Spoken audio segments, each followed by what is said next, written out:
કમરના દુખાવા માટે MRI કરાવો, રિપોર્ટ ડૉક્ટર પાસે લઈ જાઓ અને ડૉક્ટર એ જોઈને એમ કહે કે તમારા ચોથા પાંચમા મણકા વચ્ચે ગાદી ખસી ગઈ છે, નસ દબાઈ ગઈ છે અને તમારે માત્ર ને માત્ર ઓપરેશન જ કરવું પડશે, ત્યારે તમે શું કરશો?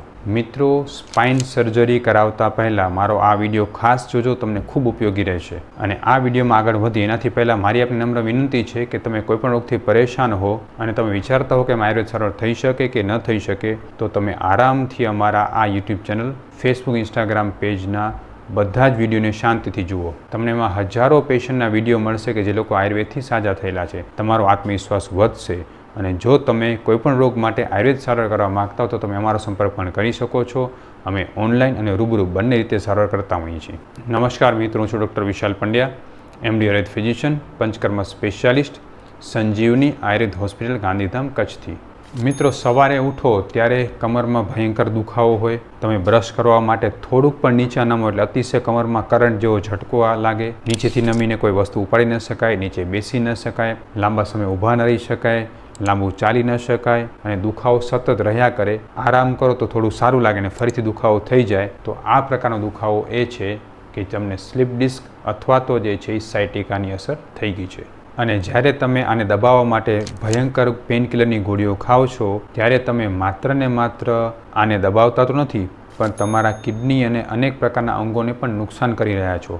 આ સમયે ઓપરેશન એ માત્ર ઉપાય નથી, પણ આયુર્વેદ એકમાત્ર ઉપાય છે. આજે આપણે જોશું કે આયુર્વેદમાં આના માટે સાયન્ટિફિકલી કયા સારા ઉપાય કહેલા છે અને કઈ રીતે આપણે આ રોગમાંથી આરામથી બહાર આવી શકીએ છીએ. મિત્રો, આ વાતને સમજવા માટે એક સાધારણ ઉદાહરણથી સમજીએ. આપણી દરેકની ગાડીમાં શોક એબ્સોર્બર હોય છે, જમ્પર હોય છે, જે ખાડા ખબડામાંથી ગાડીને રક્ષણ આપે છે, ગાડીને શોક્સ આવવા દેતા નથી. અને આની અંદર એક ખાસ પ્રકારનું તેલ ભરેલું હોય છે કે જેને કારણે જે છે આ શોક જે છે એબ્સોર્બ થાય અને ગાડીને આ ઝટકા ન અનુભવાય. હવે ધારો કે કોઈપણ કારણોસર આ જમ્પરમાંથી ઓઇલ લીક થઈ જાય તો નીકળી જાય, તો જ્યારે ગાડી ખાડામાં પછડાશે ત્યારે લોખંડથી લોખંડ અથડાશે અને ભયંકર અવાજ સાથે ગાડીમાં ઝટકો આવશે. બસ કંઈક આવું જ તમારી સ્પાઇનમાં છે. મિત્રો, ભગવાને કરોડરજ્જુમાં 33 મણકા આપેલા છે અને આ બે મણકાની વચ્ચે ખાસ પ્રકારની સિલિકોન જેવી જેલવાળી ગાદી બનાવેલી છે કે જે શોક એબ્સોર્બરનું કામ કરે છે. બંને મણકાને વચ્ચે એ ગાદી બંને મણકાને અથડાતા અટકાવે છે, એને શોક્સ સાથે રક્ષણ આપે છે અને આપણે આરામથી સરસ રીતે વળી હાલી ચાલી શકીએ છીએ. અને આ ગાદીમાં એક જેલી જેવો પદાર્થ ભરેલો હોય છે. જ્યારે કોઈપણ કારણસર આ જેલી જેવો પદાર્થ સુકાવા લાગે છે અથવા તો એમાંથી ઓછો થાય છે ત્યારે આ ડિસ્ક જે છે એ દબાવવા લાગે છે, કાં તો બહાર નીકળી જાય છે અથવા તો એમાં ચીરો પડી જાય છે. અને આ ચીરો પડી જવાને કારણે એમાંથી નીકળતી નસ દબાય છે, જેને આપણે સાયટિકા કહીએ છીએ.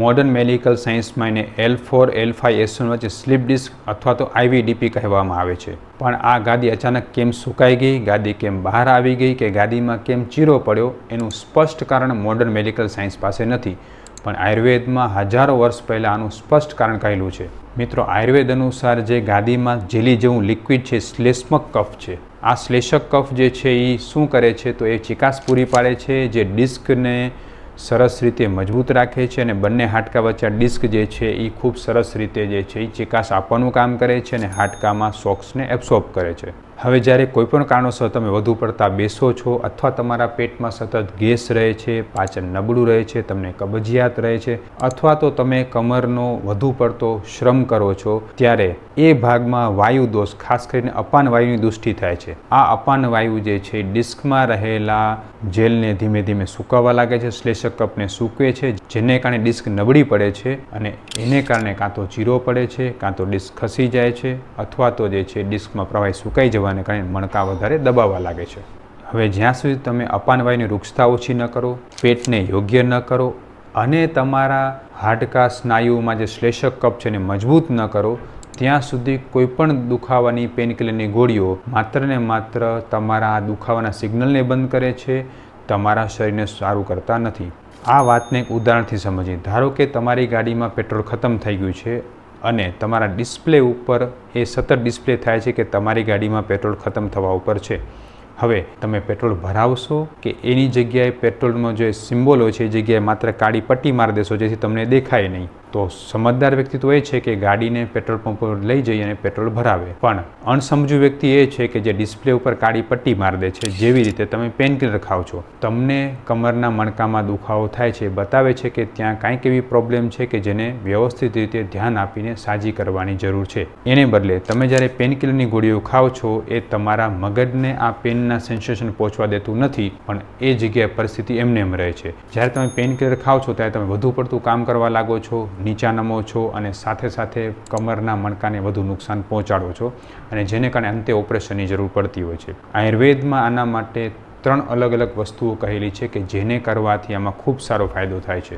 સૌથી પહેલો ઉપાય છે શરીરને અંદરથી લુબ્રિકેશન વધારો, એટલે કે ચિકાસને વધારો. મિત્રો, સૌથી પહેલાં તમે તમારી પાચન શક્તિ સુધારો, પેટમાં ગેસ અને કબજિયાતને રહેવા ન દો. એની સાથે એક ઉપાય ખાસ કરો કે તમારા રોજિંદા ખોરાકમાં ગાયના ઘીનું સેવન વધારો. ગાયનું ઘી અંદરથી જઈને તમારા હાડકાં, ડિસ્ક અને મણકાને ખૂબ સરસ પોષણ આપશે, ત્યાંથી વાયુદોષ ઓછો કરશે અને ત્યાં ચિકાસને ફરીથી લઈ આવશે, એટલે કે શેષક કફને બનાવશે. બીજા નંબરે ખાસ તમે એ જુઓ કે બહારથી તમે રોજ નિયમિત રૂપથી માલિશ કરો. મહાનારાયણ તેલ છે, ધાન્વંતર તેલ છે, શુદ્ધબલા તેલ છે, અનેક પ્રકારના આયુર્વેદના ઔષધો તેલ છે કે જેનો તમે ઉપયોગ માલિશ માટે કરી શકો છો. માલિશ કરીને હળવો શેક કરો અને સાથે સાથે કબજિયાત ન રહેવા દો. જો તમને કબજિયાત રહેતી હોય તો તમે એરંડિયું, એરન્બ્રસ હરિતકી અથવા તો હરિતકીનો ઉપયોગ પણ કરી શકો છો. પણ યાદ રાખો, કબજિયાતને દૂર કરવા માટે જેમાં નેપાળો કે સોનામુખી આવતી હોય એવા રેચક દ્રવ્યો ન લેવા જોઈએ, કારણ કે વધુ રેચક દ્રવ્યો લેશો એમ તમારી કમર વધારે સૂકી થતી જશે અને નુકસાન વધી જશે.